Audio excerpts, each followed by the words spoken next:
सौम का लुग़वी मानी है रुकना और बचना। शरई मानी इबादत की नीयत के साथ सुबह सादिक से लेकर गुरूब आफ्ताब तक खाने पीने और जिनसी ताल्लुक से रुकना। रोज़ा की 5 अक़साम हैं। नंबर 1 फ़र्ज़, रोज़ा रमज़ान अल मुबारक के रोज़े फ़र्ज़ हैं।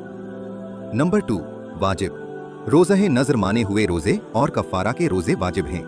इसी तरह नफल रोज़ा शुरू करने के बाद उसकी तकमील भी वाजिब होती है। नंबर 3 मसनून, रोज़ा यौम आशूरा 10 मुहर्रम का रोज़ा रखना जिसके साथ एक रोज़ा मजीद 9 या 11 मुहर्रम मिलाया जाए, मसनून है। नंबर 4 मुस्तहब, रोज़ा हर माह 3 दिन बिलखुसूस कमरी महीने की 13, 14, 15 तारीख का रोज़ा, शव्वाल के 6 रोज़े, हफ्तावार पीर और जुमेरात का रोज़ा और गैर हाजियों के लिए यौम अरफा 9 ज़ुल हज्जा का रोज़ा मुस्तहब है। नंबर 5 हराम, रोज़ा यकम शव्वाल और 13, 12, 11, 10 ज़ुल हज्जा को रोज़ा रखना हराम है।